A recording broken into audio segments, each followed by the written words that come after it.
Boa noite a todos. Uma grande satisfação reencontrá-los após uma pausa na semana passada. Tivemos as festividades escolares típicas das formaturas, mas encontramos-nos hoje novamente para encerrar o ano de 2024.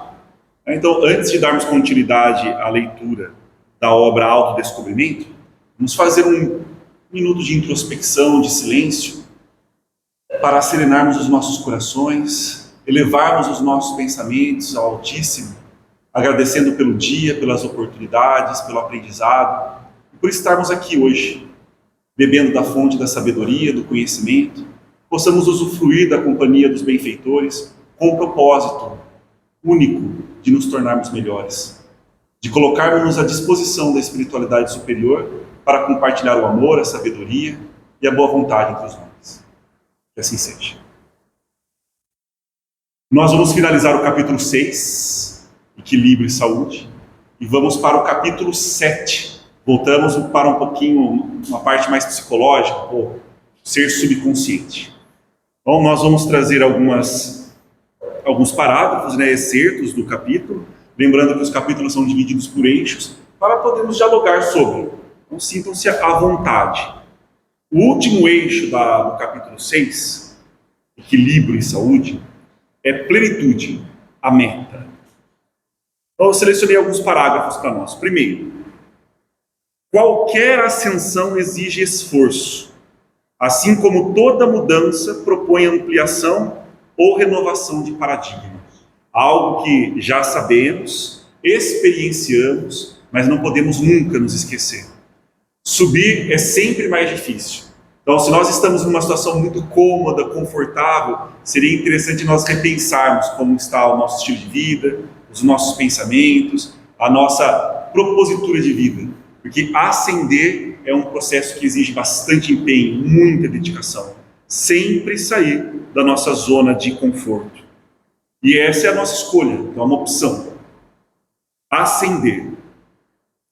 E é isso, uma mudança de paradigma. Então não é simplesmente... A ascensão não significa simplesmente uma mudança de aparências, de forma. Vou mudar o meu vocabulário, vou mudar a minha vestimenta, vou mudar a minha postura. Não são só mudanças externas. Então nós falamos de uma ascensão que representa uma mudança muito íntima, profunda. Por isso, quebra de paradigmas, ressignificação de paradigmas. E aí o segundo parágrafo vai falar disso. A mudança de um paradigma aceito por outro desconhecido, que é justamente o nosso caminho. Produz reações que equivalem ao prazer de preservar os valores estabelecidos nos moldes em que se apresentam. De um lado, obrigado Marcelo, a reação procede da acomodação dos que se beneficiam deles, e do outro, do esforço que propõe para a renovação, alterando a paisagem emocional e cultural retrógrada, que teima por permanecer. Essa mudança de paradigma é reconhecer que se esgotou uma etapa existencial. Boa noite. Se esgotou uma etapa existencial. E esse esgotamento nos convida a essa renovação íntima, essa renovação de paradigma. Então, não ficar maldizendo, blasfemando, reclamando do passado. Foi o caminhar que nos proporcionou as condições para hoje questionarmos as estruturas do nosso paradigma. Então, simplesmente uma transição que vai exigir muito esforço, muita dedicação, mas que pode ser suavizada com esse entendimento de que o que passou nos trouxe até onde estamos. O homem e a mulher triunfadores aos olhos do mundo, sempre uma questão de perspectiva. Talvez sejam aqueles que brilham na terra, que galgam os degraus do êxito ilusório. Olha aí uma constituição de paradigma. Isso pode ser um paradigma. O que eu busco na minha vida, o que eu busco na minha existência, no que eu acredito. Então ela salienta bem o êxito ilusório, muitas vezes abrilhantado pelos habitantes deste planeta. E às vezes com o coração pejado de angústias e o espírito ralado de dores. Ou seja, um preço muito alto a se pagar para esse triunfo ilusório ou esse contentamento pela aprovação de outros que muito provavelmente eles próprios não sabem o que estão fazendo, não sabem o que estão buscando. Então são aplausos infrutíferos. para não dizer desnecessários, que só nos desviam do verdadeiro compromisso, do verdadeiro dever, que é cuidarmos de nós mesmos, mudando os nossos paradigmas, ascendendo. Essa é a meta, por isso o título do eixo, a plenitude, a meta. Somente aqueles que se libertam e amam. Aí é uma propositura muito interessante de paradigma, um convite, né? Aqueles que se libertam, a liberdade, o bem supremo, e amam, um não existe sem o outro. Após atravessarem as dificuldades e ultrapassarem as metas iniciais do processo terrestre, social, familiar, pessoal, permanecendo voltados para o bem geral e transformados interiormente, assim como iluminados pela chama da imortalidade, nela mergulhados pela própria causalidade, fluirão da real plenitude, que é a meta essencial. Então, a nossa grande meta, buscar a plenitude da condição humana, na medida que compreendemos. O que nós compreendemos hoje por plenitude da condição humana? Pensamos em valores, em virtudes, pensamos na liberdade, no amor, na justiça, na compaixão. E aí nós vamos agregando diferentes conceitos que nos ajudam a compreender que é essa condição de plenitude humana. Então nós não estamos ainda plenamente humanos. Ser humano, tornar-se humano é uma jornada. Nós estamos buscando a excelência nessa jornada. Ou como a gente fala na filosofia grega, né? A eudaimonia. Essa é a meta essencial. Por isso finaliza o capítulo 6. Nós falamos sobre equilíbrio e saúde e concluímos nessa ampliação do conceito de saúde, para além da saúde orgânica, para além da saúde do corpo, a integração do corpo com a psique, sob comando do espírito. E agora nós vamos voltar um pouquinho para uma abordagem mais psicológica, uma leitura agora do ser subconsciente, no 7º capítulo. E o primeiro eixo é computação cerebral. É muito interessante esse termo de computação cerebral, porque ele ficou ultrapassado, mas agora ele volta a ficar moderno, atual, odierno, por conta das atualizações e avanços da física. Então, quando a gente pensa no computador, a gente pensava no corpo como uma máquina, era o triunfo da física clássica, né? O corpo é uma máquina, o universo é uma máquina, um grande relógio, né? Newton dizia que o universo era um grande relógio, Deus era o relojoeiro. Aí uma visão bastante transcendente, né? Agora nós temos uma visão um pouco mais imanente, mais orgânica de todo o processo. Então, quando a gente fala no cérebro como computador, não é naquele computador binário, né, que trabalha com os bits, 0, 1. Então, a gente já está transcendendo um pouco isso. Entendendo o nosso organismo como algo muito mais inteligente, muito mais complexo do que uma máquina. Só que agora, a nossa mente conseguiu conceber um processo de processamento de informações, né? Um processamento de informações mais complexo com a mecânica quântica. Então, se a gente pensar no cérebro como um computador, ainda é uma analogia que empobrece, mas nós nos aproximamos mais se pensarmos numa computação quântica, não numa computação clássica, analógica, né, binária. Mas aí a gente vai devagar pela física, vai ficar muito longo nosso diálogo hoje. Então vamos pensar no cérebro como um supercomputador quântico, mas isso é uma aproximação muito singela. E aí alguns parágrafos para nós entendermos um pouquinho desse instrumento fantástico, né? Exceção feita aos gravames kármicos, os problemas da vida humana invariavelmente são cultivados e arquivados ao longo da reencarnação, passando a expressar-se de acordo com a eleição dos tipos de ideias selecionadas. Então, as problemáticas cultivadas e arquivadas, né? Ou os problemas. Indiferente.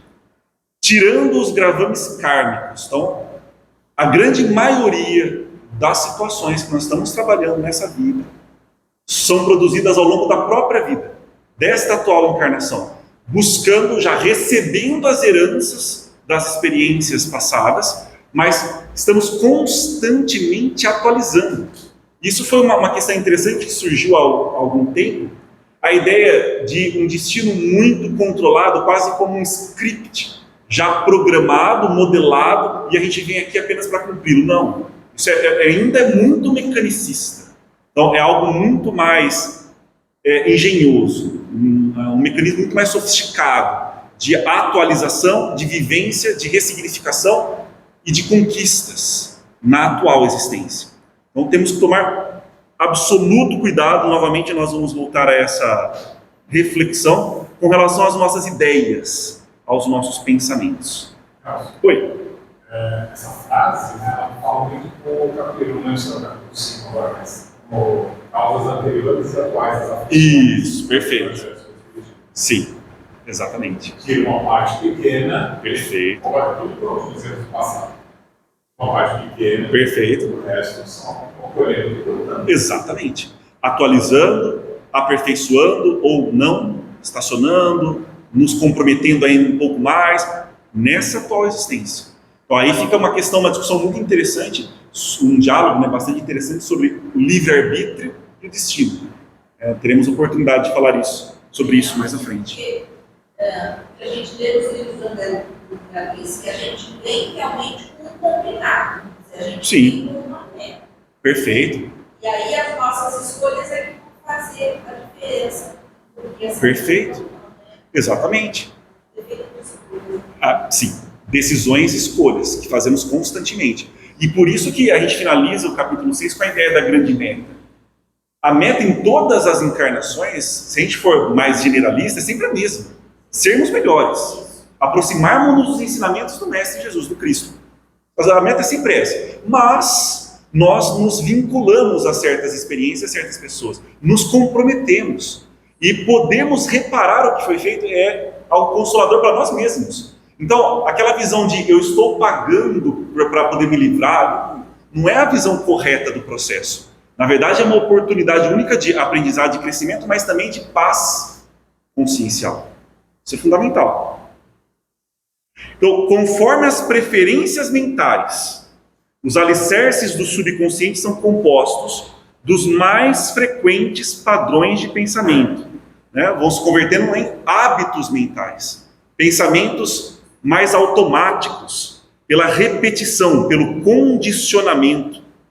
E isso estabelece a conduta do indivíduo. E é justamente essa conduta que nós queremos mudar. Por isso que nós falamos no início, não é apenas uma mudança de forma, ou uma transformação, nós queremos uma transmutação. É uma mudança de paradigma, uma mudança de conduta, uma mudança de ideias. Isso exige desconstruirmos esses pensamentos que foram condicionados por inúmeras eras, inúmeras vivências. E teremos os personagens e as experiências como oportunidade para fazer isso. Esse é o grande ponto.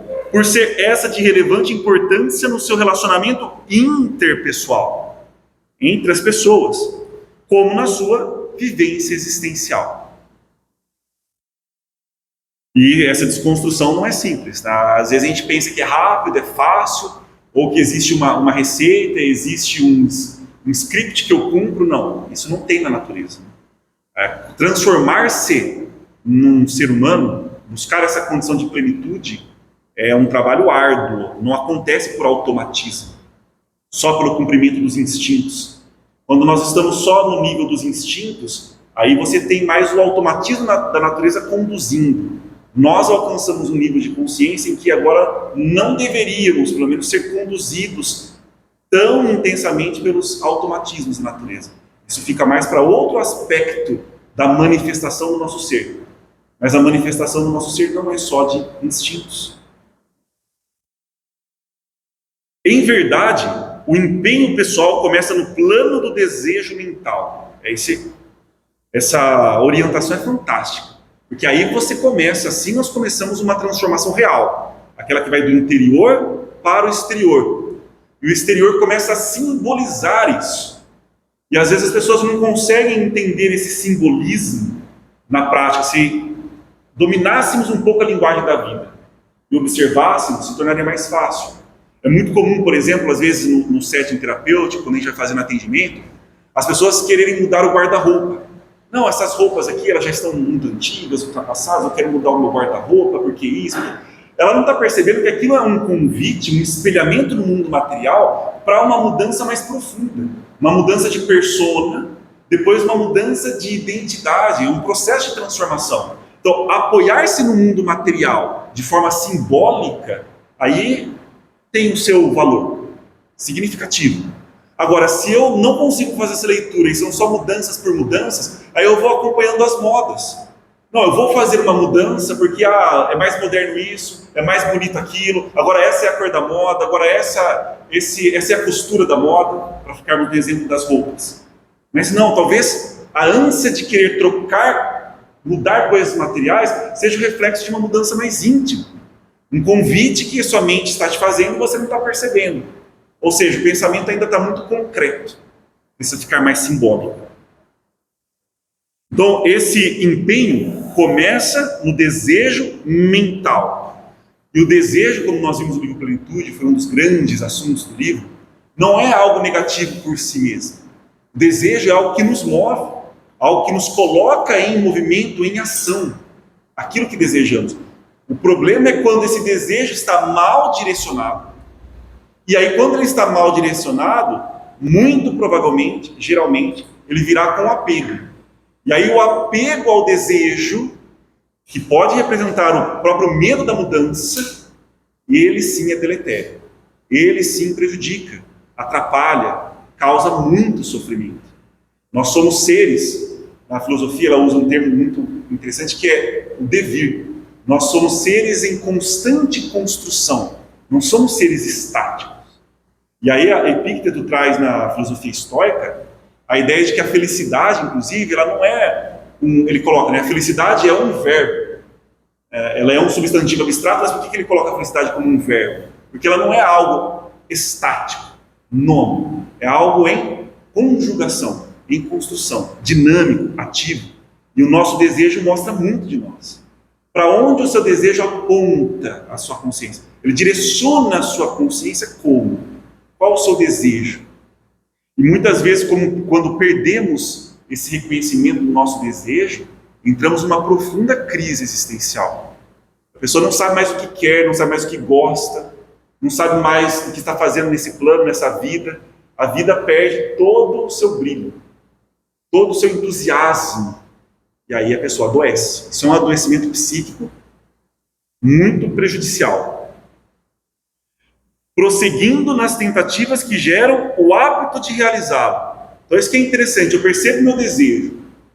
Eu vou organizar a minha vida para a consecução desse desejo. Agora, eu preciso reconhecer se esse desejo me convém.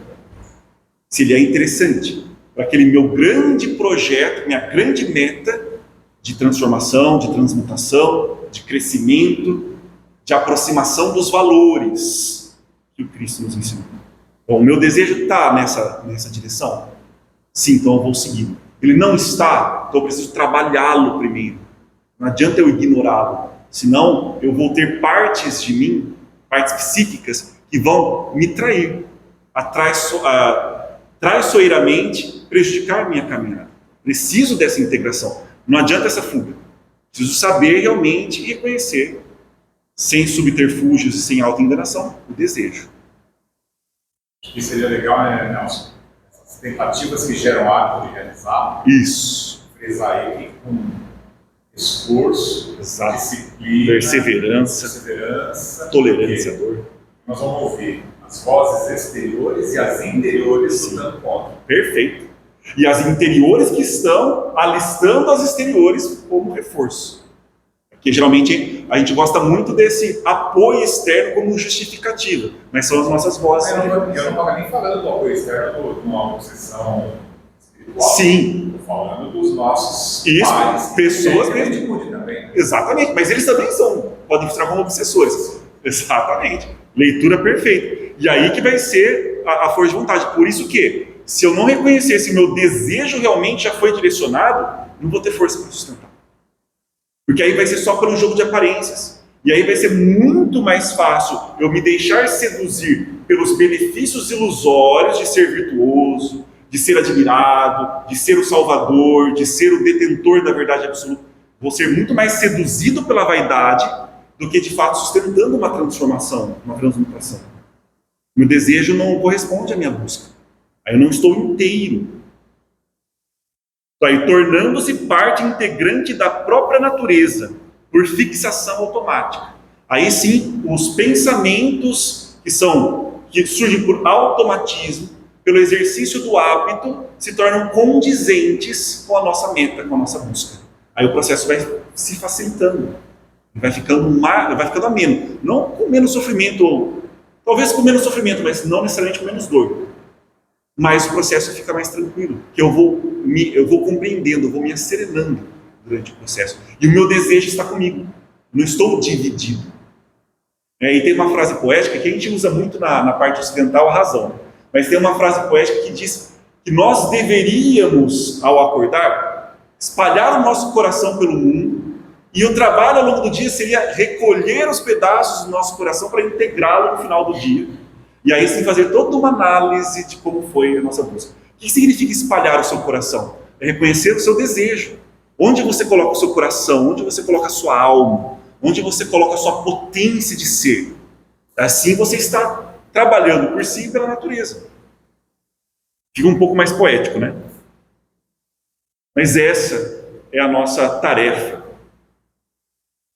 O infortúnio é resultado das ações negativas ou dos comportamentos enfermiços que predominam nos arquivos do subconsciente, que por sua vez conspira com firmeza contra as aspirações novas, inabituais, vencendo-as. Foi muito oportuno o comentário do Edson, porque olha só, dialogando com esse excerto, essa passagem, eu vou repetir, infortúnio é resultado das ações negativas ou dos comportamentos enfermizos que predominam nos arquivos do subconsciente, ou seja, pela repetição, pelo condicionamento, ainda estão arraigados na nossa constituição, no nosso ser. Sem trabalhar esse aspecto, as tentativas conscientes ou da vontade, elas vão fenecer, elas não vão sobreviver, elas não vão estar fundamentadas num desejo legítimo, uma mudança real. E aí é muito fácil sermos enganados, como trouxemos aqui o exemplo da vaidade. Muito fácil deixarmos levar pela vaidade quando não temos a integração do nosso desejo naquilo que fazemos. Então por isso que ela diz, conspira com firmeza contra as aspirações novas, inabituais, vencendo-as. Ou seja, há a tentativa do novo, há a tentativa da mudança, mas diante do primeiro percalço, da primeira dificuldade, um constrangimento, um receio, um temor que vão aparecer, nós desistimos. Voltamos ao que é habitual, ao que foi condicionado. O medo de mudar, nós conversamos também um pouco no livro Plenitude, é muito comum à nossa psique. Porque lembra que mudar significa morrer? É uma sensação de morte. Então mudar é um processo muito doloroso. E aí o que nós percebemos no livro Plenitude que dialoga com o autodescobrimento? É sempre uma obra apoiando a outra. Mudarmos ao longo dessa vida já é um ótimo treinamento para estarmos preparados para a grande mudança que vai acontecer, não sabemos quando, só sabemos que vai acontecer, que é a morte do corpo físico, que é uma grandíssima mudança. Então, mudarmos já desde o mais cedo possível, hábitos, costumes, posturas, reconhecermos sempre em movimento, identificarmos a impermanência do que é realmente impermanente e conquistarmos o que é permanente, nutrindo o nosso coração, nos prepara para essas grandes mudanças, permitindo que passemos com mais tranquilidade por elas. Cada um elabora o próprio programa de sucesso ou fracasso. Aí mais um convite à responsabilização, à autorresponsabilização. Ah, mas eu fracassei. Sim, fracassou e é sua própria responsabilidade. Assim como o sucesso, fracasso, perdão. E nós compartilhamos esse sucesso, esse fracasso, porque a gente trabalha em interdependência. Então, o nosso sucesso pode contribuir para o sucesso do outro, assim como o nosso fracasso também contribui para o fracasso do outro. Agora, é uma contribuição. A responsabilidade é daquele que conduz a sua própria vida, sempre. Então, cada um elabora o próprio programa de sucesso ou fracasso, mediante atitudes que se transformam em bases de segurança da existência, irradiando seus conteúdos psíquicos, conforme as qualidades vibratórias de que se constitui. Ou seja, aquele que conquistou minimamente, tá? Nós estamos falando no nosso nível, o que nós concebemos por possível nesse momento nosso. Um pouco de paciência, nós vamos convidar os outros a serem mais pacientes. Generosidade, convidamos os outros a serem mais generosos também. Todas as virtudes suscitam, convidam, provocam, estimulam virtudes.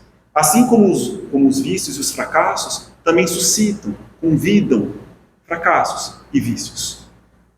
Por isso que é uma relação de interdependência e corresponsabilidade. Mas o que acontece no meu programa existencial, no meu projeto de vida, diz respeito a mim.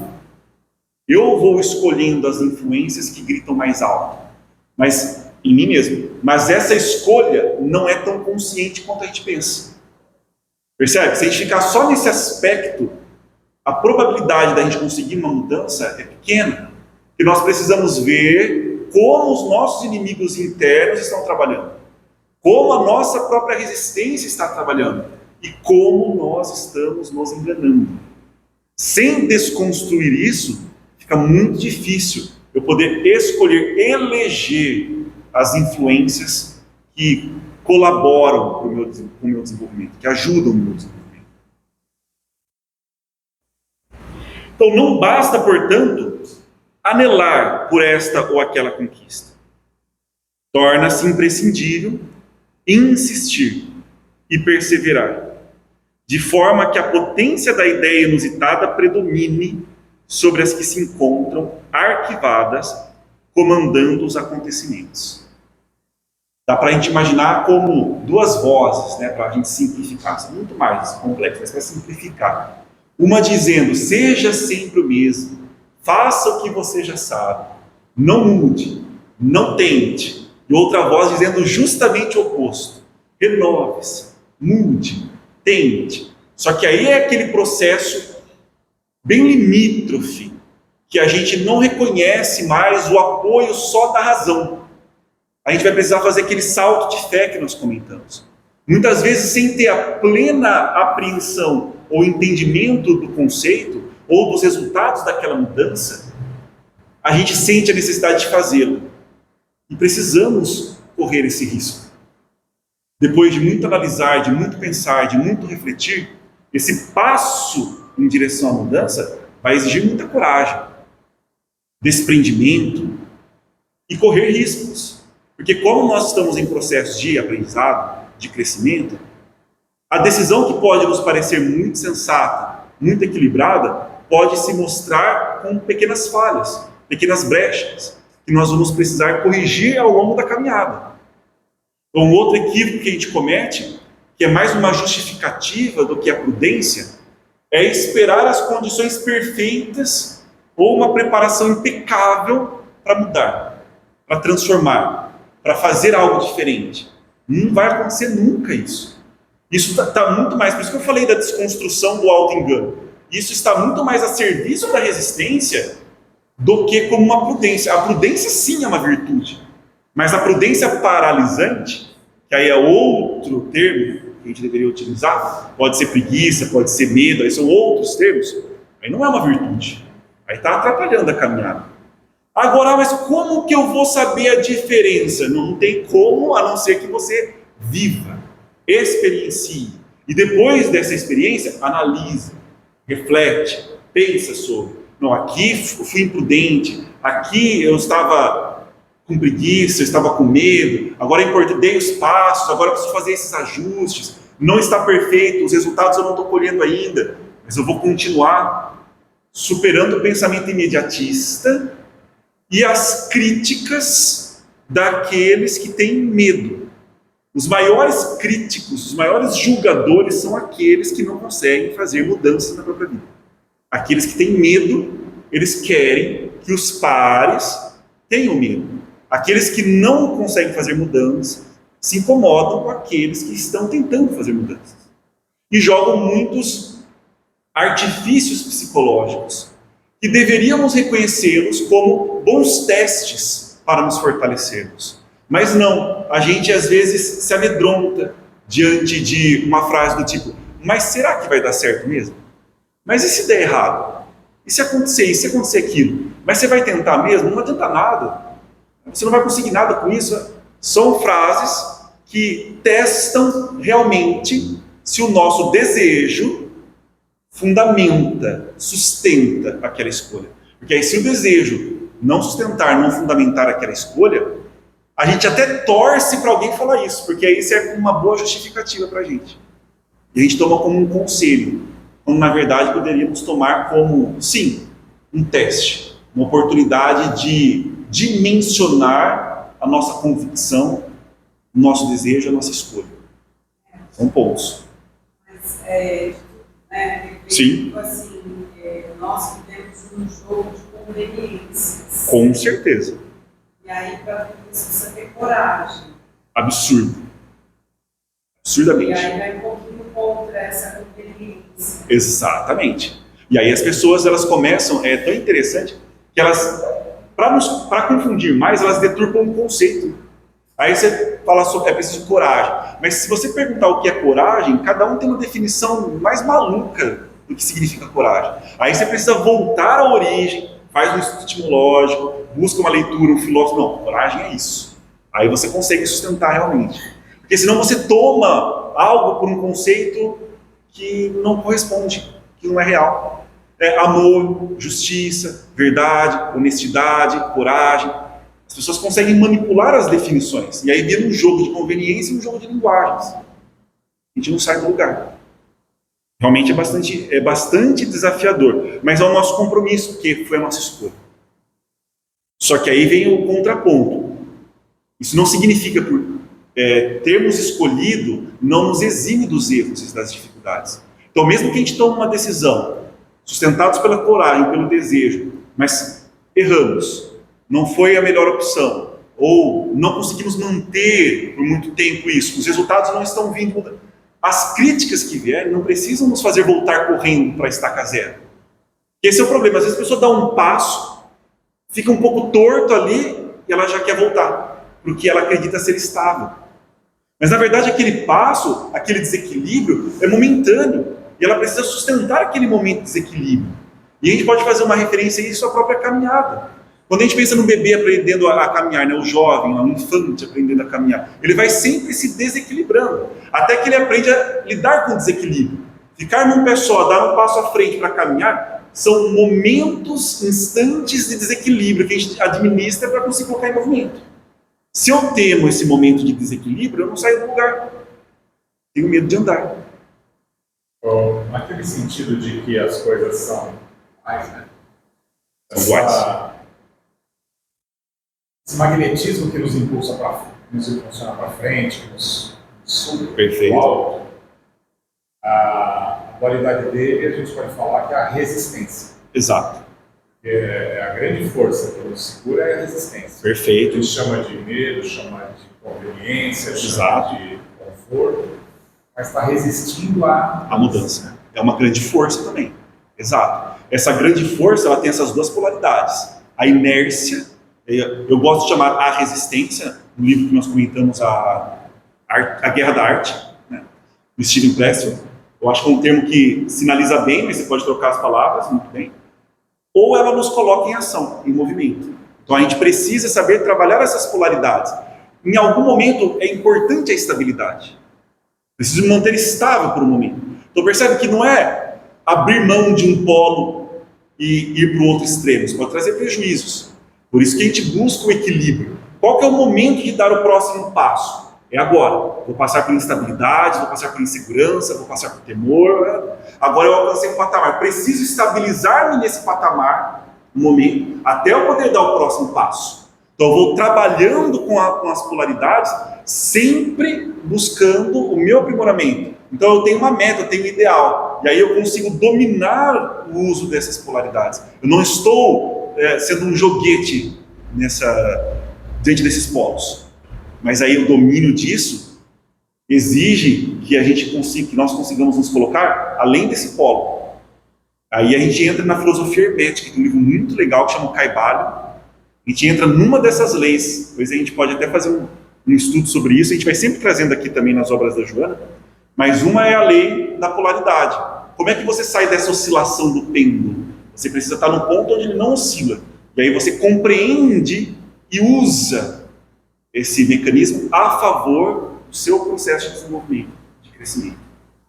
Aí não tem nada ruim. A inércia é ruim? Não necessariamente. Mudar é ruim? Não necessariamente. Vai depender de como está sendo feito.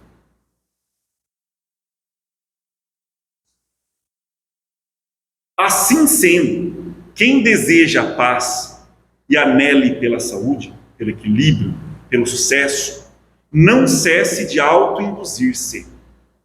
Olha, esse auto-induzir-se significa trabalhar os seus próprios pensamentos, as palavras que você utiliza, o teor do seu pensamento. Se você é muito pessimista, por quê? O que está acontecendo? Você está sendo irrealista? Porque o que está acontecendo? Você vai refletindo e encontrando um ponto em que você consegue ter essa autoindução positiva. Isso é um processo fantástico. Cultivando pensamentos vitalizadores das aspirações, até anular aqueles que se encontram nos arquivos do subconsciente. Esse anular no sentido não de excluir, de eliminar, mas de ressignificar, de trocar, mudar o teor. São novos hábitos, são novos pensamentos, são novas ideias, novos paradigmas. Isso em constante mudança e aperfeiçoamento. A gente está fazendo isso condizente com o nível que a gente alcança. Essa autoindução é muito positiva. E aí essa autoindução também está naquilo que a gente escolhe. No que a gente escolhe ler, no que a gente escolhe ouvir, no que a gente escolhe como entretenimento. Então não é só ficar repetindo palavras. Uma autoindução, vou ficar diante do espelho dizendo, não, eu sou capaz, eu sou capaz, eu sou capaz, eu sou capaz. Aí você está só na superficialidade. Então nós não estamos falando de uma programação. Por isso que eu entendo o uso de computação, mas eu não gosto muito, porque às vezes a pessoa pensa nessa metáfora como, o cérebro é um computador que tem um teclado, eu vou pegar esse teclado mágico, vou sentar e vou começar a programar. E aí vem ideias, ritos sem significado, vem receitas. Não funciona assim. A gente precisa de uma autoindução, que significa como eu me alimento no mundo psíquico. Aí isso vem de dentro para fora e de fora para dentro. Que passará a exteriorizar-se com os conteúdos correspondentes da atualidade, das novas fixações psíquicas e emocionais. Então esse termo de autoindução a gente poderia amplificar hoje. Quando você voltar para casa, pensar, veja no seu dia, quais são os seus hábitos, quais são os seus costumes, desde o momento que você acorda, como você vai para o trabalho, como você lida com as dificuldades. Nós já tivemos essa oportunidade, dialogamos quando Paulo falou sobre as companhias, lembra as más companhias, as más conversações? Como é estar num ambiente onde todo mundo reclama? É muito desagradável, é cansativo, é extenuante. A gente nós nessa relação de interdependência, nós não estamos preparados para sempre mudar o ambiente à nossa volta. Muitas vezes nós somos influenciados por esse ambiente também.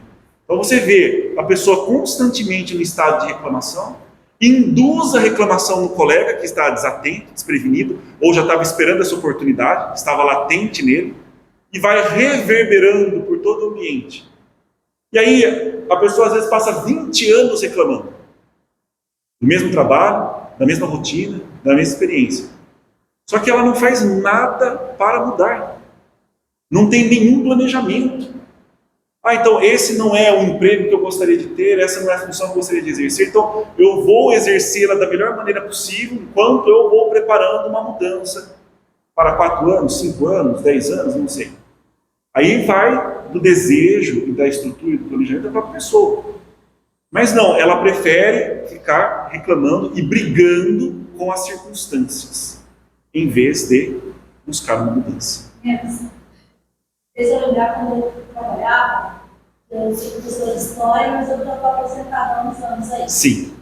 Sala dos professores. Ah, sim, é um ambiente conhecido. Mas eu vou falar do Estado, talvez, não sei se todo mundo tem experiência aqui, que é um pouquinho mais complicado, né, aqui na rede particular. Eu penso assim, né, particular tem mais estrutura para o professor trabalhar, em todos os sentidos. E no Estado é tudo problemático, é o vídeo que funcionou, aquele aparelho ali, Projetor. sabe, essas coisas, né?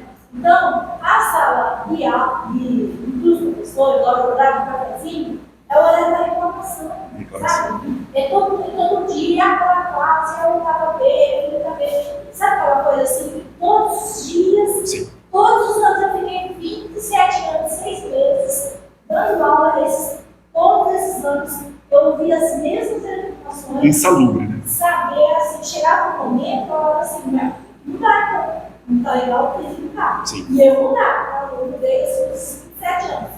E o pior também é você lutar com aquelas pessoas que chegavam e falavam assim, você é muito mal, né? Já você começa a reclamar com a gente. Deixa você. Eu terminei 27 anos, até tudo fiquei, sabe, me matando e reclamar das coisas. Não, tem que enfrentar. Eu acho que tem que ser assim. Faz mais sentido. Agora, e essa que é uma decisão importante, porque nós não temos o poder de mudar tudo. Nós não vamos mudar todas as circunstâncias. Então nós vamos ter que tomar uma decisão. Eu vou continuar atuando, aí pode ser profissionalmente, vou continuar atuando, apesar dessas circunstâncias favoráveis que eu não tenho poder de controlar e mudar. Então eu vou enfrentar e vou fazer a minha parte, e aí não faz sentido ficar reclamando. Agora sim, buscar ajustes, buscar melhorias, querer, isso é fantástico, diferente de reclamar. Reclamar é só pela satisfação de falar, não agir. Então isso não tem mérito, não é positivo. Ou então não, dadas essas circunstâncias, eu prefiro mudar a minha rota. Você muda a sua rota. Só para complementar, mas eu tenho outra questão. Claro. Assim, essas pessoas, elas sempre esperam que alguém vai fazer por elas. Exato. Eu também trabalhei no Estado, mas a gente via muito isso. As pessoas ficam sentadas, eu lembro assim, vou dar o exemplo do café. Sim. Eu amo café. Então, chegava na hora do café, a cozinheira, as meninas, faziam café, muitas vezes elas não traziam na sala dos professores, deixavam lá. Aí, na próxima intervalo, a gente descia, chegava na sala dos professores e a gente ia com café. Eu acho que não tem, todo mundo sentado.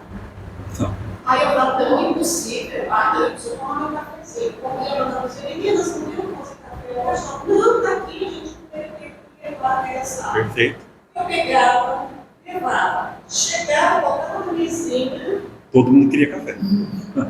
Sabe? Então, Sim. assim, eu desenho do povo, né? Entendo, sim. Né? Mas daí a gente vê, e aí no dia a dia a gente vê muito isso. Espera-se sempre que alguém vai fazer, ou até às vezes, quando a gente fala, né? Joga para Deus, né? Deus resolve. Uma passividade. Né? Sim. Entendeu? Ou líder, ou né, o que seja. Então, assim, as pessoas estão entrando no espetáculo disso, e ela é capaz. Perfeito. Né, fazer a parte dela, como você falou, eu também estou tentando fazer isso. Sim. Sabe, assim, o mundo está um caos, está. Mas por que eu posso fazer? Exato. E aí me lembro bem que hoje eu estava, né, orando, né, para variar. Excelente. E veio muito isso. Assim, eu procuro uma pessoa da minha família que está dentro de procurar um psicólogo, Um auxílio. né, para resolver os seus problemas. Eu estava pensando, vou pegar aqui, não tenho nada contra, porque minha formação também foi para fora. Mas aí eu estou assim, fazendo essa analogia. Perfeito. O que acontece na crença da fora? Quando você morre, você fica lá dormindo, não é isso? Você fica dormindo e vai chegar o momento que você vai despertar. Né? Na filosofia, né? Sim, entendo. O Espiritismo tem isso de bom, e algumas, né, filosofias orientais, Sim. que é a reencarnação. Então eu falo, que bom.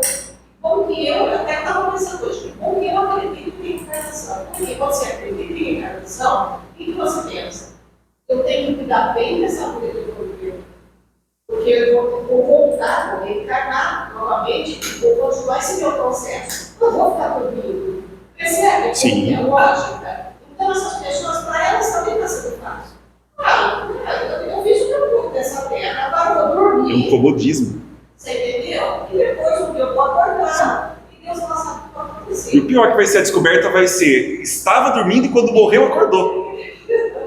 Aí que vai ser o problema, né? Eu penso muito nisso, assim, a nossa velhinha do espírita, que bom, porque quando você acredita, isso também faz Sim, toda a diferença. Com certeza. Quando você acredita em reencarnação, você torna-se muito mais responsável pela sua vida. Eu estava vendo, né? Isso é mudança de paradigma. Os meus estudos também à tarde, né? Que agora eu estou lá na Luz do Caminho. Perfeito. Luz do Caminho. E fala, cara, que a Lúcia, né? Sim. Fazendo os comentários. E ela fala, a gente tem que sair desse mundo, nossa, que problema em mim. Ela falou, a gente tem que sair desse planeta, desse mundo melhor que a gente tem. Perfeito. E aí entra na teoria, né, que a gente está falando do cartesiano, ela deu esse exemplo, Certo. né, que você sai, chega num ponto, né, e você E volta alcança nesse outro ponto, ponto. Sempre em movimento. não é? Então o que acontece? Você mudou, é aquela linha cartesiana. Perfeito. Então, ela falou, vamos elevar, gente, vamos fazer uma curva aí. Que é a ascensão. Legal, né? Sim, Que a gente fazia aqui e aqui. Perfeito. Não é? O eixo horizontal, o eixo vertical. Isso, e depois você, né? Sim. Fazia o seu cálculo e levantava essa curva. Perfeito. Então, assim, quando você tem essa consciência, eu acho que tudo aí se resume nessa palavra, consciência. Você tem consciência de si, consciência da sua, do seu papel nesse planeta, o que você veio fazer. Né? Exato. Pode ser até que você não cumpra. Pelo menos, né? Você tem consciência, né? Sim. Olha, o que eu fui fazer com isso, né? Perfeito. E aí percebe como em tudo que vocês dois colocaram, e além de tudo que foi dito, o pior, a gente começa a banalizar essas questões e vira comédia, vira ridículo. Então já vira piada na carreira de professor ou qualquer outra profissão. Não quer vir trabalhar, você pode pegar uma dispensa. Não, trabalhou na eleição, pode pegar dispensa disso, pode pegar daquilo. E a gente vê isso sendo conteúdo de comédia, banalizando e ridicularizando a própria profissão. E essas são as pessoas que depois estão reclamando daquilo que elas estão rindo, que elas próprias fazem. Então, aí você começa a perceber, fica estranho, fica incoerente. Só que se você começa a revelar um pouco dessas questões, você não vai ser muito bem quisto pelo grupo. Então, você vai ter que saber se posicionar, mas não pelo desejo de ferir, mas se posicionar pelo seu desejo de mudança, de crescimento. Entendendo que sim, nós temos que trabalhar para que as coisas mudem e melhorem, mas nós não vamos conseguir provocar todas as mudanças que a gente imagina. Às vezes a gente se superestima. Então a gente vai estimular sempre o aperfeiçoamento, mas há situações e coisas que não estão sob o nosso controle. Nós vamos fazer o melhor. Então, para mudar, por exemplo, a estrutura educacional do nosso país, é um processo que depende de muita gente, depende de muito tempo, depende de muitas variáveis. Vou fazer a minha parte para que isso aconteça. Mas você fazendo a sua parte, enquanto você estiver vivo, talvez não vá acontecer a mudança. Não tem problema, eu estou fazendo por mim e vou deixar essa contribuição como legado. Então, aí a gente começa a ter uma outra visão disso tudo. Senão fica muito utilitarista. Aí a gente substitui a mudança que deveria ter uma motivação intrínseca, ela começa a ser fundamentada por algo utilitarista. Essa dificuldade mas também a gente encontra. Claro. No FÉ, essa semana, a gente estava falando sobre isso. A necessidade, talvez, de curso mediúnico ser precedido de um maior aprofundamento dos espíritos, do Evangelho segundo o Espiritismo, da reforma íntima. E até essa foi a experiência que eu tive na federação em São Paulo. Os cursos eram longos, 2 anos e tal. E eu fiz essa sugestão, falei, olha, eu acho que devia ser feito aprendizes do Evangelho primeiro, para depois. E aí foi colocado isso, que as casas precisam de trabalhadores e muitas vezes tem pessoas que já têm uma mediunidade aflorada, mas que as pessoas não querem muito estudar, não tem, a expressão que olha, as pessoas não têm paciência de estudar. E aí o que eu coloquei é o seguinte, bom, mas então o Espiritismo é ciência, fé e filosofia, fé e ciência. Então, a gente tem que estar sempre estudando, né? Então assim, não é só lá, não, a dificuldade. Não, todos nós. A gente deu o exemplo da profissão, mas a gente poderia falar do ambiente familiar também. Quantas reclamações acontecem no ambiente doméstico e as mudanças são significantes. Agora, por isso que é importante a gente reconhecer que essa vida realmente é para o nosso aprendizado. Então, há muitos grupos, esses grupos se formam por afinidade.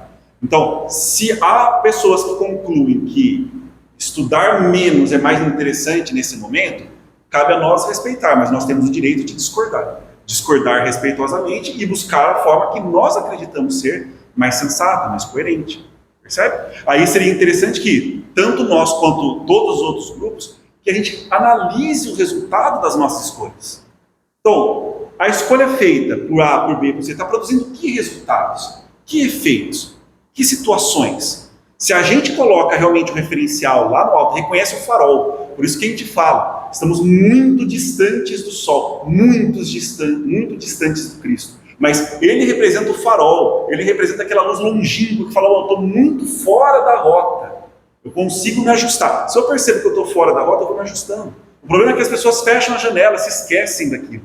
E aí ficam num ambiente escuro, totalmente desorientadas, com pequenas luzes artificiais que vão, como o gato e o laser, sabe? Você vai direcionando. Não, a gente precisa daquele referencial imutável, imperecível, dos valores e das virtudes. Aí a gente percebe, a minha escolha me aproximou disso. Ótimo, vou mantê-la, vou aperfeiçoá-la. Não, a minha escolha me afastou disso. Seria sensato mudarmos. E aí nós compartilhamos experiências. Seria muito bom ouvir.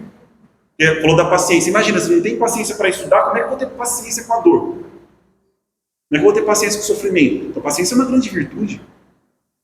Aí a gente começa a perceber as nossas próprias incoerências. Mas foi muito bem colocado. A gente vai dando os exemplos, mas isso está bem perto da gente. Está no nosso próprio coração. O quanto a gente reclama dentro da nossa própria cabeça. Às vezes nem verbaliza. Não precisa nem pensar na família, na profissão, na sociedade, na comunidade. Só na própria mente. Sempre reclamando, sempre buscando justificativas, buscando subterfúgios, se vitimizando. Então a gente precisa mudar esses padrões de pensamento. E isso é uma mudança de paradigma. Porque esse exercício constante de reclamação fundou pensamentos automáticos que a gente busca nos momentos de dificuldade, nos momentos de medo, nos momentos de dor, de angústia. Voltamos para esse automatismo que a gente precisa ressignificar. Então, até anular aqueles que se encontram, esse anular no sentido de substituir, que passará a exteriorizar-se com os conteúdos correspondentes da atualidade. Novas fixações psíquicas e emocionais. Buscar novas fixações psíquicas e emocionais. Muito bom. O self, que é o si mesmo, prepondera no conjunto, quando lúcido e desperto. Nosso eu, fixando nas telas do subconsciente, viciado pelas reencarnações infelizes, as aspirações superiores de que se faz portador, na marcha do progresso para a total realização. Olha que interessante, como nós falamos no capítulo do inconsciente sagrado, a nossa identidade, o si mesmo, a busca pelo desenvolvimento, pela evolução, é íncito à nossa constituição psíquica, já está em nós. Então, apesar das reencarnações infelizes, de toda essa camada de pensamentos deletérios, automatismos negativos, a gente tem essa vibração constante, bem lá no núcleo, emanando essa irradiação por transformação, por transmutação, por crescimento, por desenvolvimento, por evolução. A gente só precisa dissolver essa camada construída pelas nossas reencarnações infelizes e buscar a efetiva ressignificação dos nossos valores, das nossas fixações psíquicas, das nossas fixações emocionais. E aí essa irradiação, que é extremamente potente, vai conseguir envolver toda a nossa psique, todo o nosso psiquismo. E aí a gente consegue as mudanças necessárias, consegue realizá-las. Então, viciado pelas reencarnações infelizes, esses vícios queremos dissolver. A ascensão. Opa, claro. Reencarnações infelizes, eu achei como. Não sei, eu tiraria essa palavra. Infelizes? Eu entendo, mas não é infeliz no sentido de foi inútil, negativo. Infelizes de sofrimento. Sim. Claro. Eu entendi. Daria para trocar a palavra, mas foi nesse sentido, de os erros que nós cometemos, as dificuldades, frutos da nossa ignorância. Mas é um processo que a gente precisa. Passamos de uma forma ou de outra, mas nós queremos transcendê-lo, transcender a ignorância. Nesse sentido. Oi. Eu acho só assim, se a gente for traçar um paralelo da humanidade, da história da humanidade, você vê que o cidadão médio, como a gente assiste, né, o filme do rei, bonito, o cavaleiro, mas o cidadão médio comum, se for traçar, é uma história de grandes dificuldades, né? Sem dúvida. Dores, doenças, de guerras, de invasão. E acho assim, um fato que é notório, quando a gente fala assim, o ser humano não evoluiu, mas nada evoluiu sim. Hoje, a humanidade é contra a guerra. Se você tem história, até pouco atrás, é uma história, é uma guerra atrás de outra guerra, um rei que invadiu o outro, que quer isso, o outro.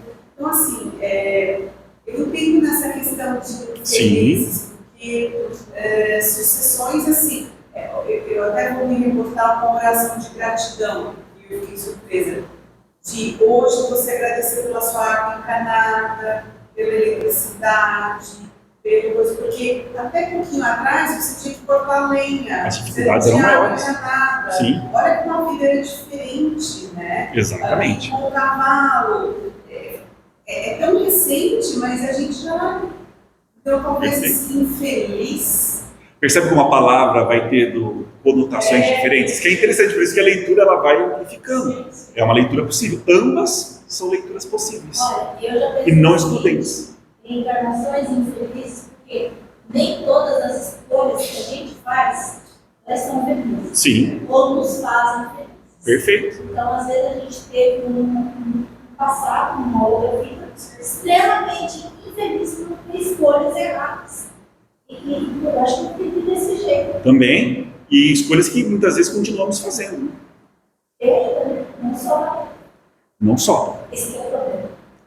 Sim. Mas eu creio que a gente tem essa dádiva. Isso, sem dúvida. Com certeza. A reencarnação, o estudo, o aprimoramento, a experiência de vida, a companhia de pessoas que também querem crescer e se transformar. Perfeito. A ascensão é a experiência que começa no desejo de elevar-se. Aí a gente retoma novamente, né, base. É seu desejo elevar-se? Então começa por aí. Qual é o nosso desejo? E conquista a conquista, sedimenta os impulsos inteligentes. Sábios, conseguindo chegar ao patamar anelado da plenificação. A plenitude correspondente às nossas condições atuais, ao alcance de todo aquele que o entende, consciente e subconscientemente, ou seja, direcionar todo o ser para essa busca, o desejo de elevar-se, enfrentando dificuldades, e aí, como vocês disseram, o conceito de infelicidade. O conceito de infelicidade, ele pode mudar dependendo da perspectiva do nosso grau de compreensão do tempo. Uma situação que poderia ter sido muito confortável para o corpo em momentos passados, pode ser motivo de muita infelicidade depois de algumas reflexões, dependendo da forma como conquistamos aquela situação de conforto. É uma situação que nós tivemos que prejudicar alguém por questões de medo, prejudicamos e nos preservamos. No momento pode ter dado uma certa satisfação que nos confundiu, e aí acreditamos ser felicidade. Mas será que isso se mantém? E aí, mudando a nossa perspectiva, o nosso entendimento, a nossa elevação, um novo olhar sobre aquela situação pode mudar a constatação de algo feliz ou infeliz. E o contrário, às vezes uma dificuldade que foi enfrentada com coragem, com altivez, que promoveu um grande desenvolvimento pessoal, pode ter causado muito desconforto para o corpo, mas pode dar uma grande satisfação para a alma, para o coração. E aí muda a classificação, feliz ou infeliz. Reciclagem do subconsciente, esse é um termo interessante. Reciclagem do subconsciente é o nosso processo de mudança, de quebra dos automatismos. É imperiosa, periodicamente, uma atitude enérgica, equivalente, em relação aos depósitos do subconsciente, em favor da autorrealização.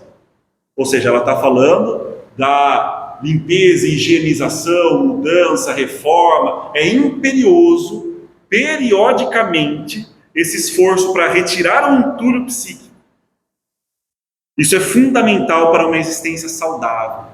Então, reconhecer, e aí como que a gente reconhece isso se ele está no limiar, na transição consciência e inconsciente?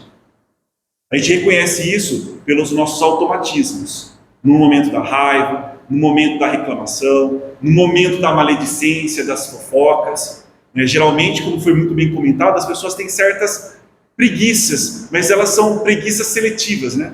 Na hora de fofocar e ser maledicente, as pessoas não são geralmente muito preguiçosas. Elas gostam de buscar na memória, lembrar, estudar a vida, estudar os acontecimentos, se debruçar, fazer pesquisas.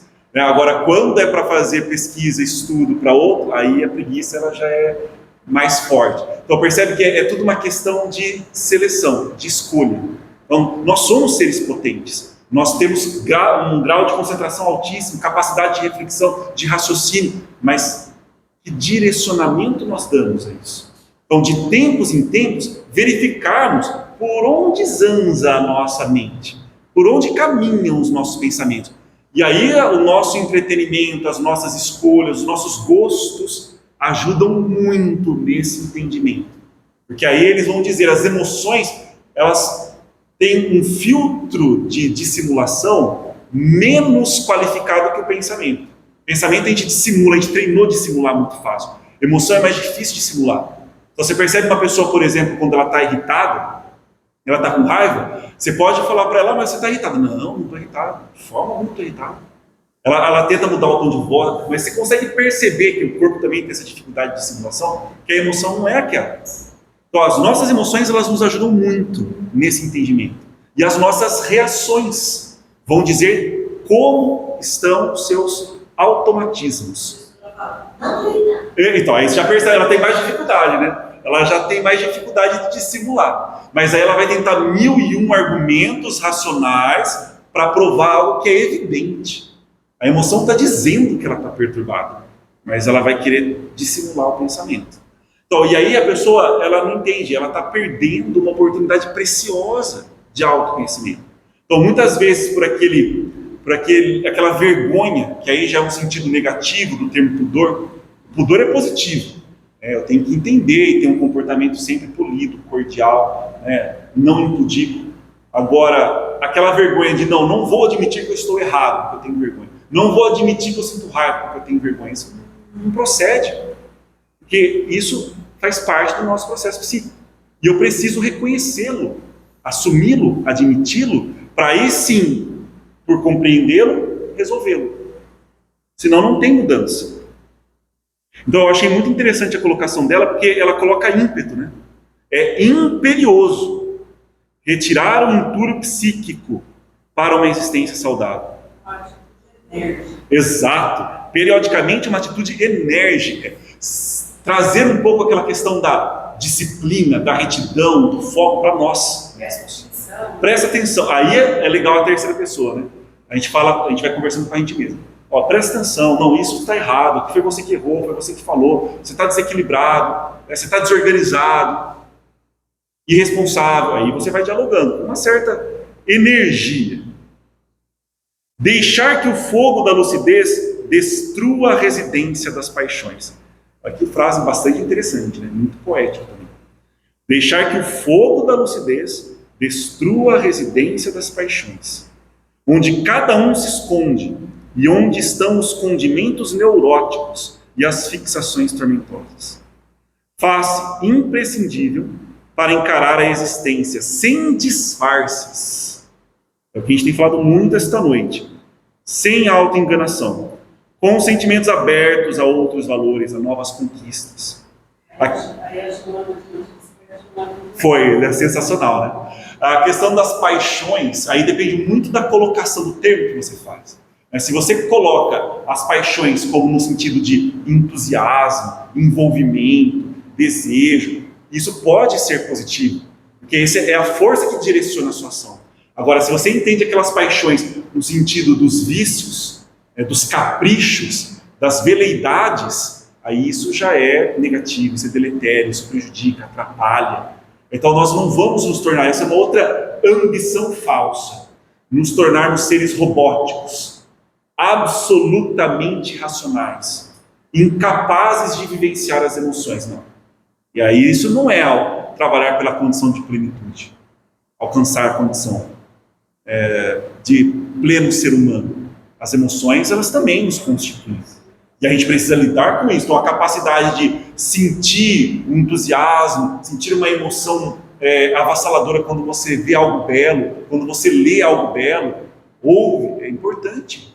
Agora, o uso das paixões aqui é no sentido de corromper a razão. Não precisa haver um conflito entre a razão e a emoção. Elas podem trabalhar como aliadas, buscando uma meta. Por isso que sem a meta, nós vivemos desconectados, seres fragmentados. E aí o nosso corpo quer ir para um lado, as emoções, os pensamentos, tudo solto. Não tem aquele fio, o sutratma que a gente coloca na filosofia oriental, que une, perpassa e torna o ser, apesar de ter várias constituições, uno.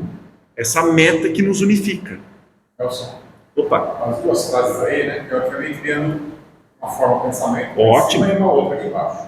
boa. Lá, tinha entrado no subsolo, uma lanterna poderosa. Certo. Depois fazendo uma faxina tirando aqueles entulhos Psíquicos. né? Aqui embaixo, com esse fogo da lucidez destruindo a residência, já era uma tocha. Isso. Tirando Queimando. queimando umas coisas Os fluidos na ali. parede. Isso. Ah, beleza. Duas. Interessante. Duas de... Mas, tá, na prática, como a gente vai fazer isso? Então, essa aqui é a grande questão. Mas a imagem, ela fala muito sobre isso, porque essa lanterna significa iluminar. Então você vai iluminar o que nós chamamos de sombra, o seu aspecto que você não quer ver, você não quer reconhecer. Então você vai precisar fazer essa incursão. Então assim, trazer à tona. Mas trazer à tona você vai precisar acolher. Então você não vai poder usar disfarces, fingimentos, autoenganação. Então aí entra o autoenfrentamento. Agora, esse fogo da lucidez entra na questão da razão. O fogo, para mim, está muito associado à própria paixão. Então, fogo, emoção, paixão. Mas não é um fogo descontrolado. Você entende a razão como dando um direcionamento para aquilo. Aí ele vai ser capaz de queimar esses fluidos que você considera negativo. O fogo é aquilo que a gente vai colocadinho, a gente vai Exatamente. transformar. Né? Exato. Transforma. Perfeito. Cozinha, E a luz ele ilumina. Por isso que a imagem é legal. É lógico que no fogo você vai ter os dois aspectos, mas a gente está pegando partes que nos interessam para aquela simbologia. E agora você falou de trazer e o que você enxergar lá embaixo acolher. Né? Exato. Vamos lá. Peguei o criminoso que eu fui lá no passado, que eu envergonho eu mesmo de tocar no assunto. Perfeito. Mas aí eu tenho que ter a coragem, Exato. a lucidez, de olhar, ter a sombra, conversar com ele e falar, cara, Perfeito. eu não sou mais você, pode vir. Exatamente. E tá tudo bem. Foi bom lá atrás, já passou. Né? E aí você vai conseguir, a gente vai conseguir entender como as emoções podem ser utilizadas como ferramentas também. Então, a raiva, por exemplo. A raiva, ela pode ser uma força para o entusiasmo. Então, se você às vezes luta com a raiva no sentido de querer anulá-la, excluí-la, eliminá-la, não vai acontecer isso. Você vai transformá-la. Aí o que você acontece? Foi a sua analogia. Você ilumina para conseguir reconhecer a essência, a potência. Ela está sendo utilizada como raiva, mas eu vou transmutá-la para potência, para entusiasmo, para empolgação, para coragem. Olha, você vai fazer uma transmutação. Você ilumina, acolhe, reconhece, compreende e transmuta. Aí você tem um processo que você vai caminhando. Mas falar é mais fácil do que fazer, lógico. Quando você admite, é a coisa mais maravilhosa. Né? Uma vez eu assim, gente, eu estou com sentimento de enferrujante. Sim, exatamente. Não, imagina, eu inferno. Estava assim, analisei a situação. Perfeito. Trabalhei com isso e foi embora. Perfeito. Mas assim, o importante é a raiva também. Você Também. não pode ficar na raiva. Mas Sim. a raiva te ajuda. Mas você percebe que, na verdade, a inveja não foi embora. Ela foi transmutada para outra busca. Porque quando o seu exemplo é muito interessante. Porque, por que a gente sente inveja? A gente sente inveja porque a gente acredita que o outro alcançou algo que a gente não consegue alcançar. A gente quer viver a vida do outro. Porque a gente não reconhece valor na nossa própria vida. Então aí você trabalha a sua insegurança, você trabalha a sua baixa autoestima, você trabalha o seu sentimento de impotência. E aí você consegue fazer aquela inveja que você reconheceu, admitiu, e você buscou a gênese dela. Você transforma para um empenho de transformação na sua vida, de transmutação da sua vida. Você começa a trabalhar, na minha vida tem valor, eu tenho potência de ser, eu posso realizar, eu quero conquistar isso, fico feliz pela conquista do outro que não compete com a minha. Eu acho que assim, a palavra que você vê, a origem desse lugar. Isso. A origem, por exemplo. Exatamente. Então, porque percebe, uma vida apática, sem emoção, não é uma vida real.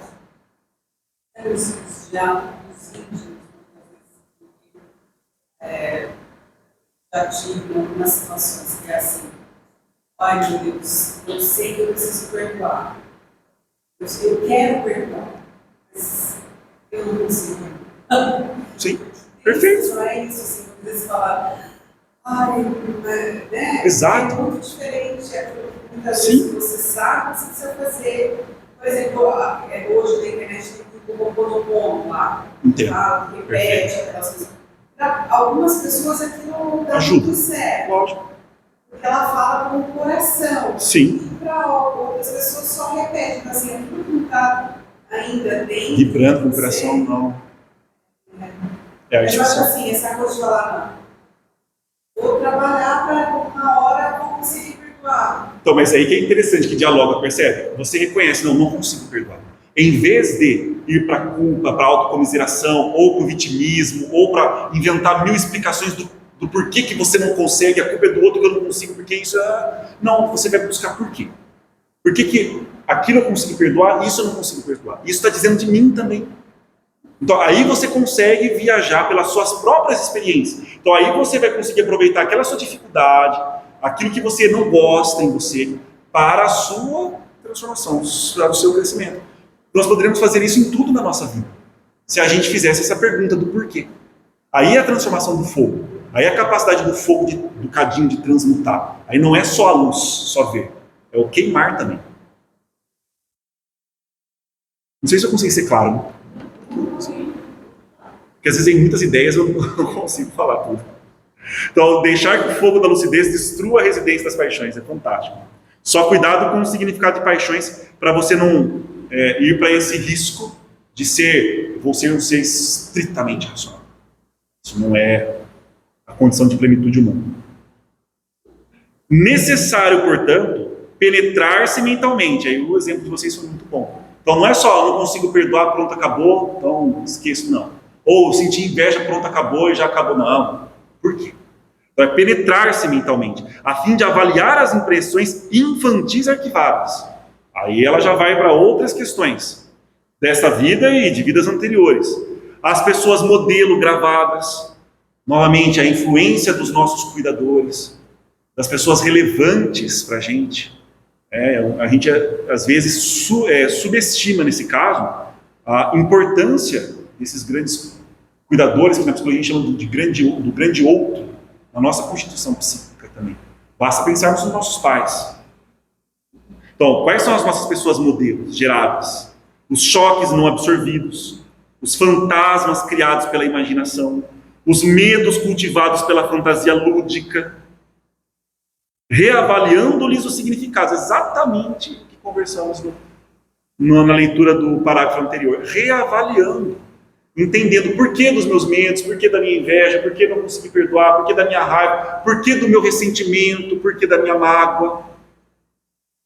reconhecendo-nos, penetrando-nos mentalmente e selecionando-os, de modo a libertar-se de todos aqueles que são afligentes, e preservando as impressões enriquecedoras, aquelas que proporcionam bem-estar. Aí o acolhimento. Certo? Então eu reconheço, acolho e vejo a mensagem, o ensinamento, o aprendizado que aquilo vai me proporcionar. Vai vir sempre por meio das minhas experiências, da minha subjetividade, mesmo quando provocada pelo outro, provocada pelas circunstâncias, mas é como eu as internalizo psiquicamente.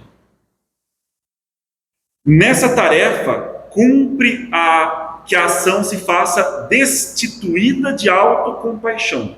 Aqui, a autocompaixão, de novo, a questão do uso da palavra. Compaixão, dependendo da conotação, que é a conotação que eu gosto, é um termo muito positivo. Mas aqui essa autocompaixão no sentido de autocomiseração, aquela autopiedade, certo? Então, sem essa postura de eu sou coitadinho, meu Deus, tudo dá errado para mim, mas eu sou miserável, mas eu preciso ser punido, sem essas variações, sem aquela autocrítica, autopunição, autojustificação. Também somos campeões em inventar justificativas. Sem isso, porque se nós formos empreender essa viagem, essa penetração mental, essa busca, esse acolhimento, essa iluminação do nosso mundo psíquico, com essa postura, vai ser desastroso.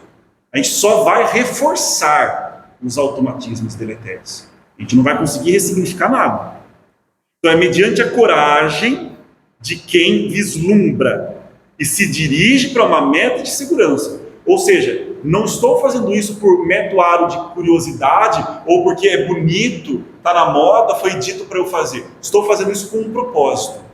Eu quero o meu desenvolvimento, tornar-me melhor, aproximar-me da minha grande meta. E aí nós temos o grande modelo no Evangelho, na leitura da filosofia e o modelo supremo, nosso grande mestre. Então eu tenho referencial. Eu só preciso agora fazer o trabalho com esse propósito. Aí sim eu tenho condições de realizá-lo. Sem saudades do que passou. Isso é outra coisa interessantíssima. Tem muitas pessoas que sentem saudade do sofrimento que passou. É uma nostalgia. E fica preso naquele ciclo, cultivando-o, quase como se fosse uma preciosidade. Quando foi magoado, quando foi ofendido, quando o conflito, a dor, e guarda aquilo como relíquia. Então, essa saudade do que passou é algo que a gente precisa pensar muito. Porque aí a gente reclama, mas quanto mais reclamamos, mais nos apegamos ao objeto da reclamação. E quando aquele objeto se desfaz, a gente sente falta de poder reclamar. Então, ou a gente vai buscar o objeto do passado, quando aquilo não é possível, a gente transfere, mas continua reclamando. Então, cuidado com essas saudades, né? Deve fazer a seleção do material e analisá-lo serenamente, a fim de renovar-se.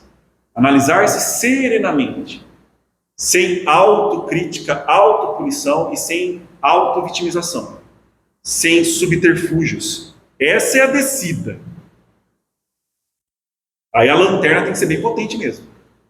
Questão de sem auto-auto, parece que é quase sem o sentimento, ou seja, o self analisando de fora. Isso. E não se envolvendo com aquilo que nós temos fora. Isso, perfeito. Os que foram trabalhando assim, está tudo bem. Exato. Tudo, né? Exato. E aí eu vou ver o que eu vou manter, ou seja, extrair de aprendizado, de crescimento, e vou seguir. Isso é ter capacidade de abrir mão desses apegos. Apego a quem eu fui, apego ao passado, às ideias do passado, à filosofia do passado. Mas antes eu acreditava nisso. Ok, você viu que não faz mais sentido? Então é como se não existiu mais. Você já extraiu o aprendizado e você descarta as cascas. Descarta. O problema e aí a Lucilena comenta isso, a gente faz o oposto, né? A gente não extrai o aprendizado, o suco, e fica só carregando as cascas e reclamando do peso que a gente está carregando. Por escolha, por opção. A gente deveria fazer justamente o oposto. Extrai, que é nutritivo, o aprendizado, o crescimento, e descarta as cascas.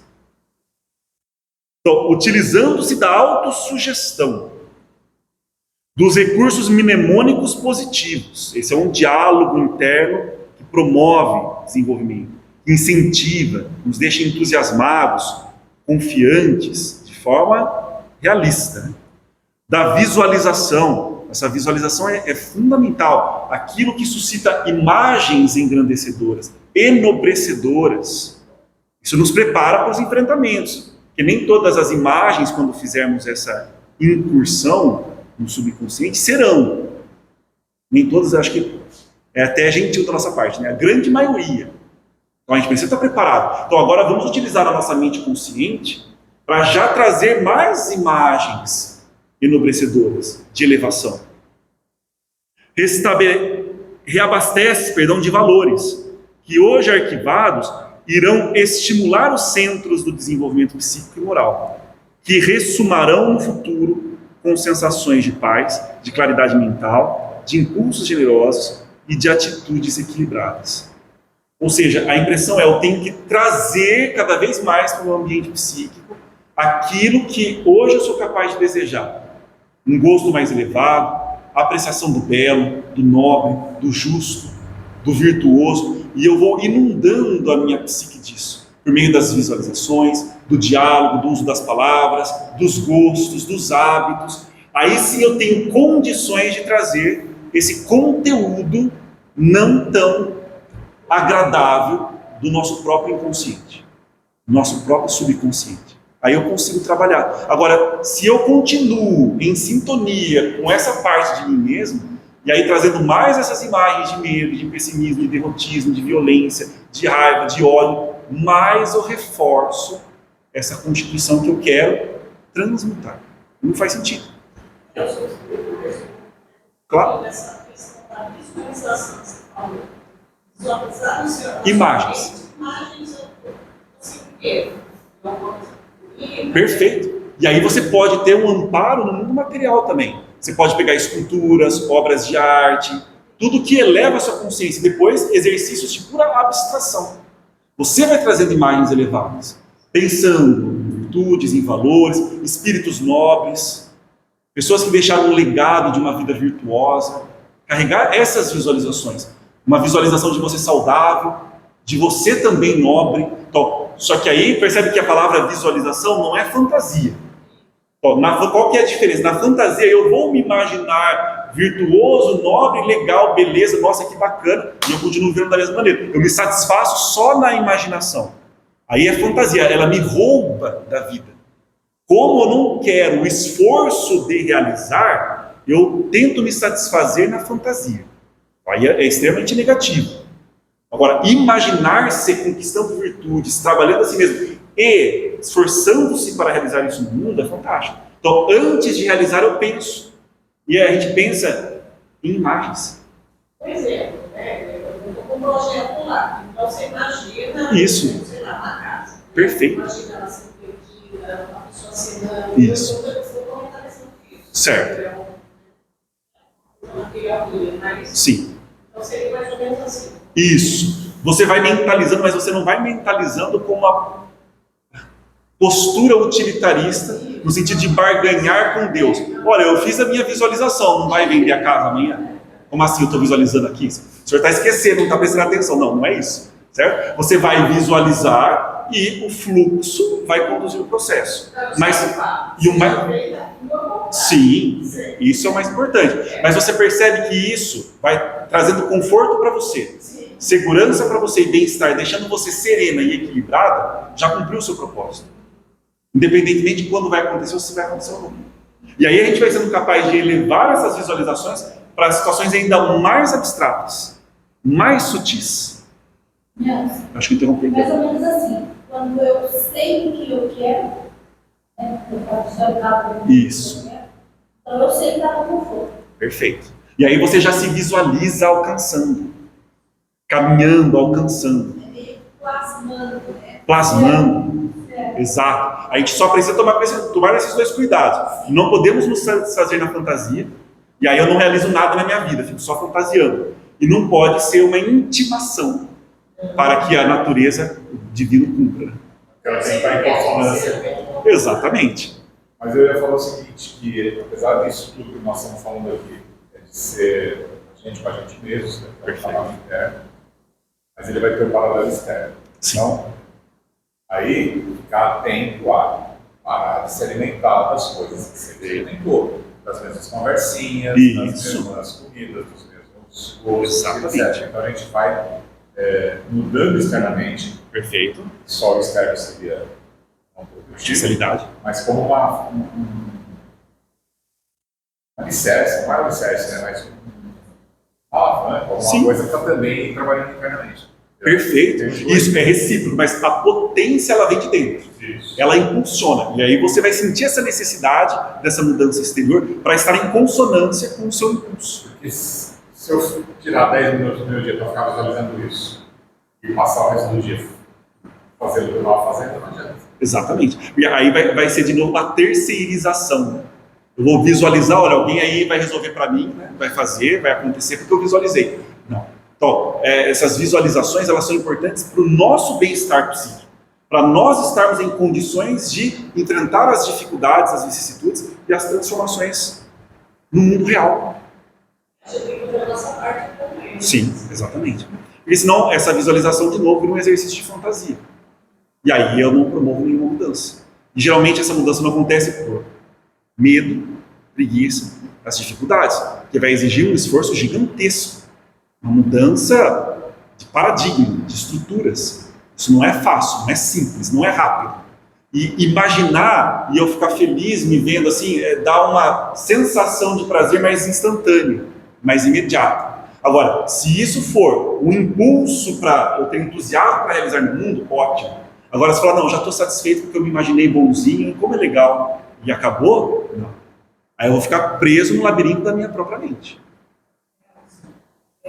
Só fazendo, eu não tinha visto o vídeo, mas aí tanto ouvi falando da moça que não cedeu o vaga, já vai assim. Que tanto que a moça estava vendo, bom, isso aí fui ver o que era. Certo.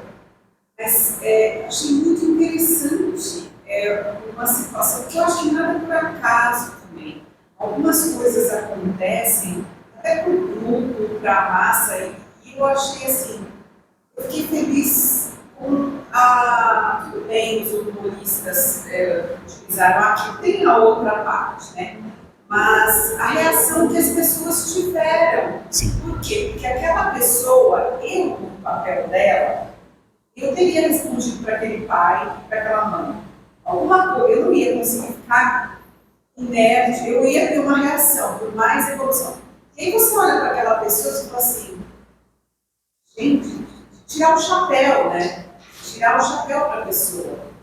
E também mostrar como algumas liberdades, assim, como a gente desvirtua as coisas de uma forma tão facilmente. Acho que para a sociedade foi isso, assim, a sociedade é bem carente. Sim. De posturas firmes, sim. Convictas, né? Então, porque tem toda uma outra coisa de mal, de direitos e há toda uma pressão também. E tal, né? Eu acho que é uma linha Joana de Anjos.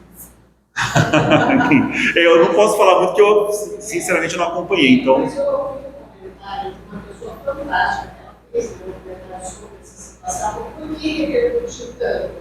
Porque a moça falou não. Entendi. A gente precisa aprender a falar não. Sim. Ela foi clara. Não. E pronto, não justificou, né? Não se autopuniu, não ficou com os cortes. Não. Ela só disse não. Então, por isso que repercutiu muito. Né? Porque a gente não está acostumado, né? Com a sociedade humana, a falar não. Então, e aí que eu não acompanhei o caso, mas veja como é complicado quando uma situação que deveria ser resolvida localmente ganha uma dimensão global por conta das redes sociais. Aí o processo se perde. Esse é o grande problema. Por que tudo tem que ser filmado, veiculado? Vivemos a sociedade da vigilância. E aí, quem vai falar agora é o meu ego, eu tenho certeza disso, não é o Celso, sim. Não é de luz. Eu estou vendo que está mostrando, o que mais mostrou aí, que a sociedade está totalmente doente. Essa moça alçou-se a Agora ela não era ninguém até ontem, agora ela está fazendo propaganda Casa Bem, já ganhou 2 milhões, 3 milhões por causa disso, a Bahia se alguma dessas aí, ela está vendendo coisa, todo mundo está falando disso, ou seja, parece que não tem nada melhor, Isso, infelizmente, não tem nada mais importante no mundo, né? Eu fico bastante triste também. Eu acho que é uma sociedade bem doente. Bem doente. essa situação me veio à mente naquele parágrafo anterior. Sim, Estava falando de não se punir, de entendo. não se flagelar, e você tem essa convicção. Agora, que realmente essa sedução, e é triste, que a sociedade teve uma reação positiva. Eles apoiaram uma pessoa que disse não. Mas não todos. Pouco provável. Que essa situação é típica para gerar Será polêmico? dilemas, né? A maioria foi porque a mãe da criança. 99% foi Isso, Ah, tá. porque assim, isso que eu tô dizendo, tanto o pai e a mãe da situação faziam ofensas verbais. Não, Não, no filme. não foi nem a mãe que filmou, foi outra Foi uma outra pessoa. pessoa. Então, mas fala, olha, você não tem empatia, olha a pessoa, todo mundo ouvindo. O pai também não corroborar. Eu estava falando que eu, no papel da pessoa, falava assim, olha, minha senhora, eu ia me falar alguma coisa. Então, assim, que alto Ela se manteve ali. poder ali. Mas, infelizmente, é o que ele está colocando hoje, uma coisa positiva. Já Mas você percebe como as coisas são complexas? Isso já aconteceu inúmeras vezes ao longo da nossa jornada de existência, em inúmeros lugares, em inúmeras situações, e era uma coisa para ser resolvida localmente. Agora, toma-se uma dimensão desproporcional porque nós estamos sendo constantemente filmados. Talvez isso tenha sido até um impeditivo para ela também. Eu não sei se eu vou ser infeliz numa colocação que eu vou colocar agora. Me perdoem se eu estiver sendo infeliz. Eu acho que existe uma geração de mimimi que são pais. Também, lógico, né? Então eu acho que isso é uma resposta da sociedade a esse mundo de mimimi. Tudo pode, tudo causa dores, tudo. E as pessoas têm direito a dizer não, esse é meu direito, não quero, não vou. Não, isso eu concordo. Essa questão do não, dá pra gente conversar muito sobre isso. Mas o que eu questionaria é se esse é o caminho correto para essa mudança que você está colocando. Que a sociedade. Não da pessoa, falou assim, que a sociedade está saturada disso, sim, mas as redes sociais não vão provocar essa mudança, essa reflexão. Vai ser mais sensacionalismo, o ser humano Mas cabe a é. gente ter Lógico, essa sim. ferramenta, fazer Sim. essa leitura, Sim. né? E o filtro. Tanto que estava saturado que eu falei, mas o que é que eu estou falando tanto disso? Né? Então, um simples não ganhar essa proporção, né? E eu fico triste pela moça, né? Porque ela deveria ficar em paz. Eu já respondi assim, nossa, ela respirou. Pra mim, então, deveria ser assim, todo mundo. Então, assim, a gente tá falando, nossa, que legal, ela respirou. Exatamente. Verdade. E aí isso é monetizado, isso vira outros recursos, outras coisas. Mas se a sociedade quer assim, acha que está aprendendo assim, que sigam. Por isso que a gente precisa entender o nosso posicionamento único e individual. Nós vivemos, participamos, mas nós nos posicionamos.